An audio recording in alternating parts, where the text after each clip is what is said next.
여러분 혹시 이런 경험 있으신가요? 자녀가 무심코 던진 질문에 숨이 턱 막혔던 기억 말입니다. 엄마 요즘 그분이랑은 연락 안 하세요?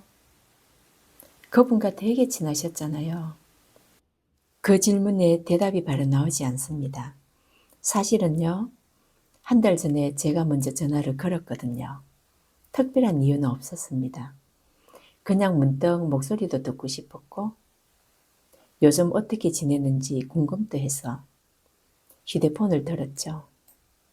반가운 마음에 잘 지내셨어요? 라고 물었지만 돌아온 대답은 예상과 달랐습니다. 아, 미안. 지금 좀 바빠? 나중에 내가 다시 전화할게. 그 나중이란 말 참 무섭더군요. 그 뒤로 며칠이 지나고 일주일이 지나고 어느덧 한 달이 흘렀습니다. 휴대폰은 단 한 번도 진동하지 않았죠. 여기서 우리는 첫 번째 감정의 소용돌이를 만납니다. 내가 무슨 실수라도 했나? 그날 내 말투가 이상했나? 하며 과거의 대화를 생각하느라 밤잠을 설치기도 하죠. 기다린다는 건 생각보다 에너지가 많이 드는 일입니다. 시간이 흐를수록 마음은 무거워지고 괜히 말수가 줄어듭니다. 먼저 다시 연락하자니 구걸하는 것 같고 가만히 있자니 잊혀진 것 같아 속상합니다. 누군가 요즘 어떻게 지내는지 물으면 우리는 습관적으로 거짓말을 합니다. 연락하고 잘 지내지? 사실은 더 이상 설명하고 싶지 않아서 하는 말입니다. 설명을 시작하는 순간 내 마음이 너무 초라해질 것 같으니까요. 그러다 가장 마음이 상하는 순간은 생각지도 못한 곳에서 찾아옵니다. 우연히 보게 된 SNS에서 그 사람이 환하게 웃는 모습을 발견할 때죠.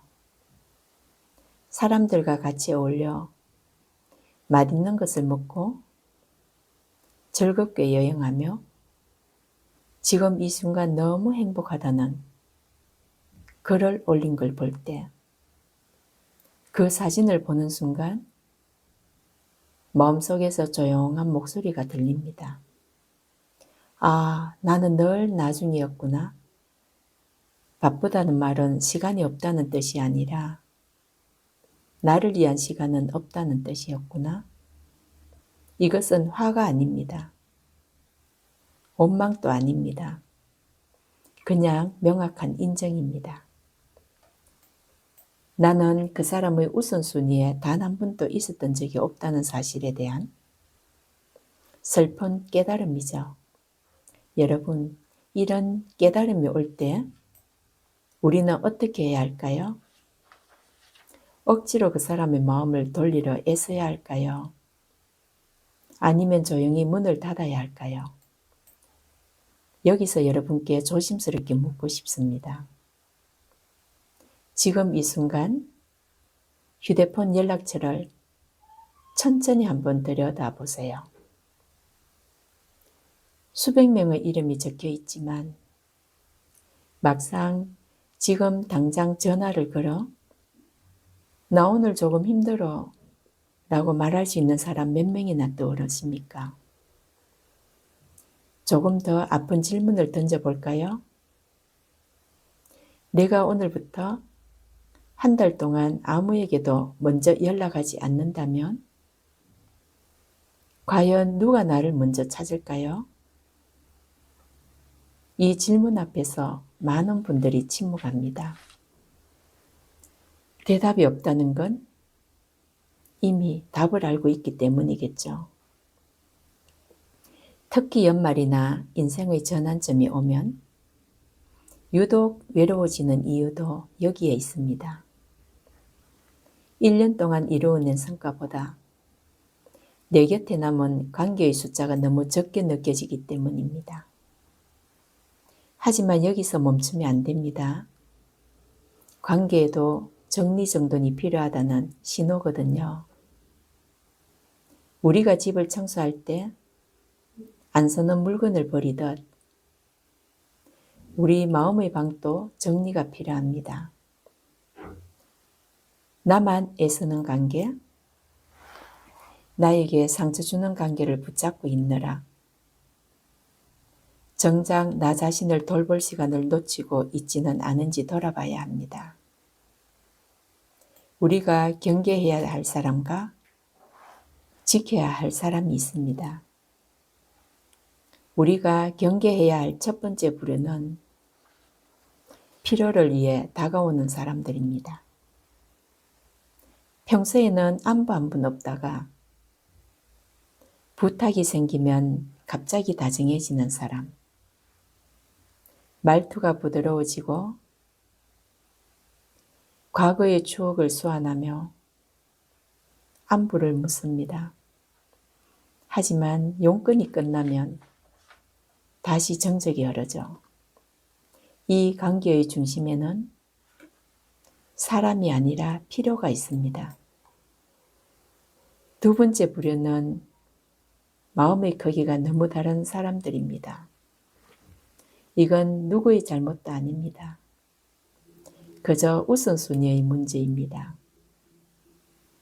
서로 마음의 크기가 다르다는 걸 인정하지 않으면 이 관계는 결국 당신을 아프게 말 겁니다. 반대로 절대 놓치지 말아야 할 사람들도 있습니다. 겉으로는 무심해 보이지만 마음이 깊은 내향적인 사람들입니다. 그들은 에너지가 부족해서 먼저 다가가지 못할 뿐 당신이 손을 내밀면 누구보다 진심으로 그 손을 잡아줍니다. 또 바쁠까봐, 신뢰가 될까봐 마음을 접어두는 조심스러운 사람들도 있죠. 이들은 당신을 너무 소중히 여겨서 망설이는 중입니다. 연락의 빈도가 곧 마음의 크기는 아니라는 사실을 우리는 꼭 기억해야 합니다. 나를 지키는 연습과 건강한 거리두기입니다. 이제 여러분은 선택하셔도 됩니다. 나를 늘 뒷전으로 밀어두는 사람에게 더 이상 먼저 연락하면서 에너지를 쓰지 마세요. 우리의 시간과 마음을 그렇게 낭비해서는 안 됩니다. 너무나 소중하니까요. 관계를 정리한다는 건 상대를 미워하는 게 아니라 내 마음의 평화를 선택하는 일입니다. 오늘부터 작은 연습을 하나 해보세요.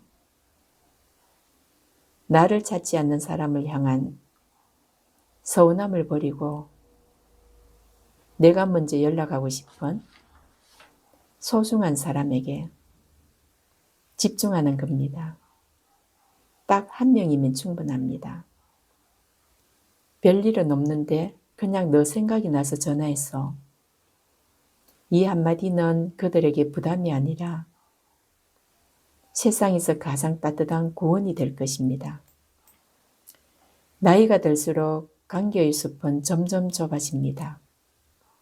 울창했던 숲이 한두 그루 나무만 남은 작은 정원이 되기도 하죠. 하지만 괜찮습니다.